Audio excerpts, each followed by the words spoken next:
Hey all, here at OS Reviews. You're watching our throwback review of the Samsung Galaxy S6 here in 2018. So this flagship from Samsung is now 3 years old, and in this video we'll be discussing whether it's still a smartphone that you should consider picking up, considering the much lower price that you can now find it at, around $120 if you shop around without a contract. So that puts it into the mid-end / budget territory, along with newer phones that are coming out. This will be an interesting comparison to make a flagship of yesteryear versus newer budget phones of today.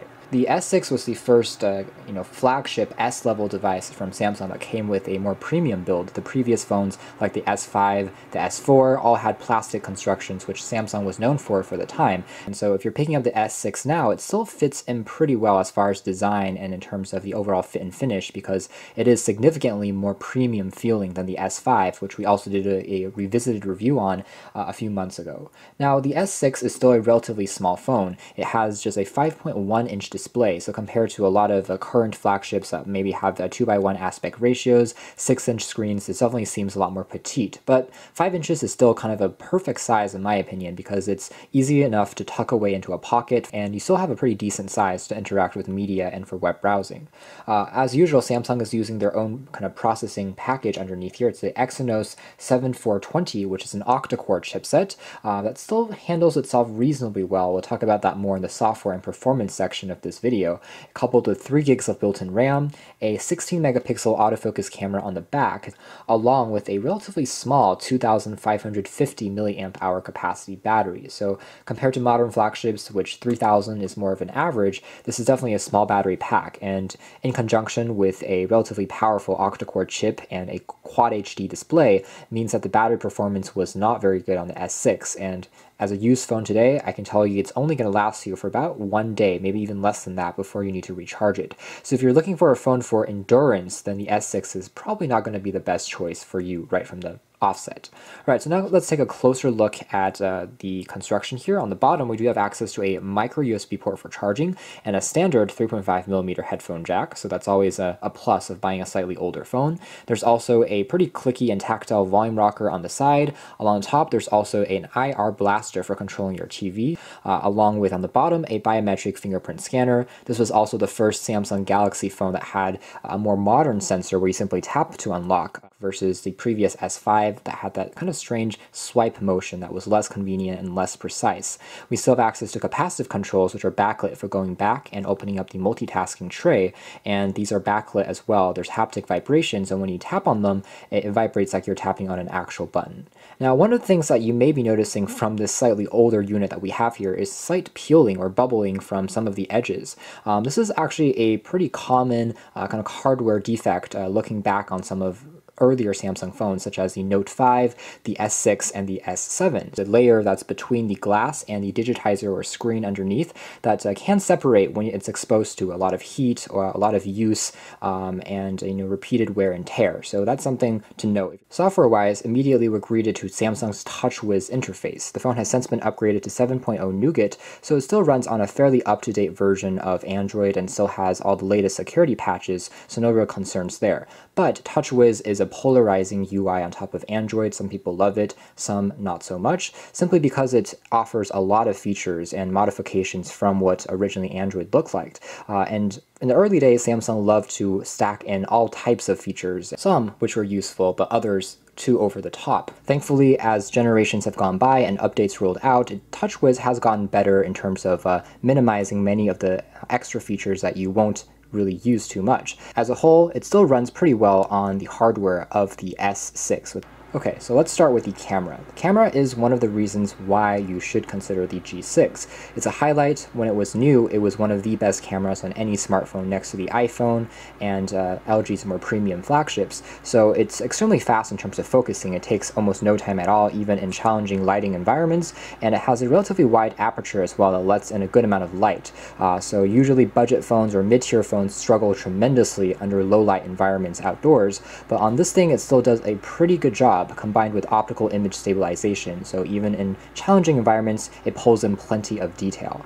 Looking at some of these sample images on here, you can tell that, again, this is a very impressive camera. It just has lots of details that you can zoom in, look at all these textures on the food, and the colors are also very accurate as well. And again, it focuses extremely quickly, so you don't have to really wait. It just pulls out very consistent looking images, just like, let's say, on Apple iPhone cameras, which has also been kind of a point of common reference. Of course, this is also complemented by Samsung's Super AMOLED display, which offers very vibrant, punchy contrasts between colors and generous viewing angles, although a downside of AMOLED in general is that there is the risk of screen burn-in. So the pictures are so detailed that sometimes it even takes this octa-core processor a moment to think before everything snaps into focus, but you can tell here how images, even after 3 years, still can turn out very nice. It will absolutely do better than the current crop of budget/mid-end phones coming out new today. The S6 camera here, again, still delivers very impressive looking images and pictures, which is definitely nice to see on a slightly older phone. So let's go into Chrome and load up the New York Times. We're going to try the full desktop site. And after a few seconds, it seems like the full page is loading up. We have all these scrolling elements, flash ads, as well as videos integrated into New York Times. So it's a very challenging page, but it poses no real problem for the processor on here. So as a whole, web browsing still remains quite fluid and responsive. In terms of loading speeds, it's not going to be quite as fast as the latest flagships anymore, but I would say it's still comparable to a Snapdragon 600 series phone that comes out today, maybe a 660 powered device. So very similar in terms of overall performance and navigation. Definitely still going to be very much readable. You can double tap to reload and re-render the text. No real complaints there. There's definitely a lot of bloatware on here, since combined with TouchWiz, there's also carrier content that you'll find across all of Samsung's Galaxy series phones. So on here, for instance, we have all these Amazon services, there's Starbucks, Tidal, and a few trial games which are preloaded out of the box, along with a few Microsoft apps, Samsung-specific apps, social media apps, and again, carrier apps all over the place. Now, TouchWiz does have a panel on the left of the home screen. If you're not familiar with Samsung's UI, that's called kind of Flipboard/briefing, and it's going to consolidate various types of news, whether it's entertainment, political, sports, etc., and it will pull up all of this information that you can tap on to read in an article-like view that is rendered actually pretty nicely. So it gives you quick access to some of these news feeds on the left, which is a feature that we saw before on HTC's Blink feed, and it's also found on the newer Google Pixel phones with the Google launchers. So here's YouTube.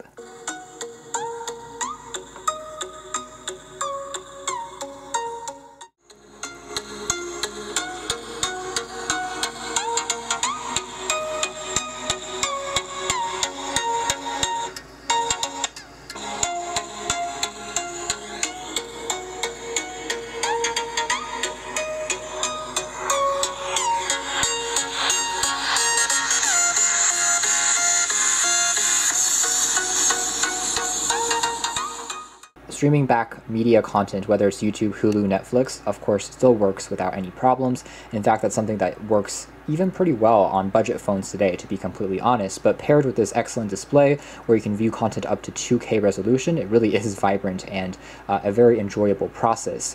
On a smaller panel like this, it has, again, a shockingly high PPI. The built-in speaker quality is also fairly good. For a mono speaker, it's actually richer than I thought. Again, this was a flagship back in its day, so it's not going to have, any major weaknesses. But it's not a stereo speaker. It's definitely not the loudest or most impressive speaker I've ever tested on a smartphone. That would probably be something like an HTC Boom Sound speaker, but it works pretty well, and you can always use the headphone jack if you want to. And with Nougat, we have access to Google Assistant as well if you want to long hold on the home key for a few seconds and activate that smart AI assistant.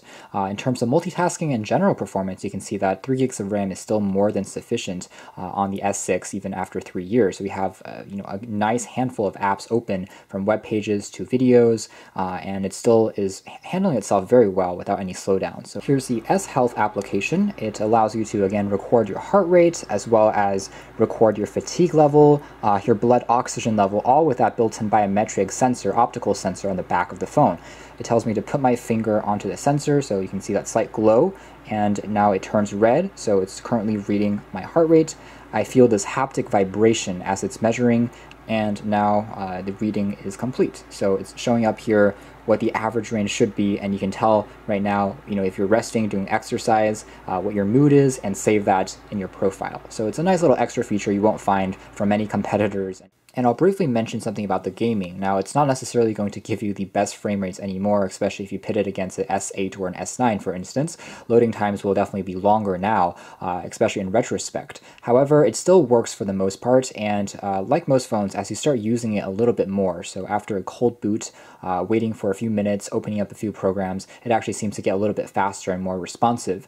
So that's the Galaxy S6 revisited here in 2018. Should you still get one of these? Well, it still has a very premium look and finish, that's for sure, and performance for the most part seems decent. The only thing in question would be the pricing. Historically, Samsung phones have better value retention than phones made by LG, so similar to Apple, people would pay more for an older device. And that often means the S6, if you compare it to, let's say, the LG G5, still costs about the same. But if you think about it, the S7 and the G5 are basically the same generation in terms of hardware. So if you are looking for the phone with the best value, then maybe an older LG phone can arguably deliver more value and bang for the buck. However, if you do want Samsung's devices, especially one with a more premium build, which I will admit is a bit more polished and sleek than what LG can offer, then the G6 is definitely not a bad option, especially since the price is now nearing $100 and you're still getting a fairly current looking design in terms of build quality, as well as performance for the most part has held up actually pretty well. Compared to, let's say, a budget or mid-end Android phone that's coming out today, I would say this is not a bad alternative at all. In fact, you might even get more features out of this thing, including, again, NFC, wireless charging, a beautiful build, and still pretty reliable performance and a gorgeous display. So thanks for watching this revisited review here at OS Reviews. This has been the Samsung Galaxy S6 in 2018.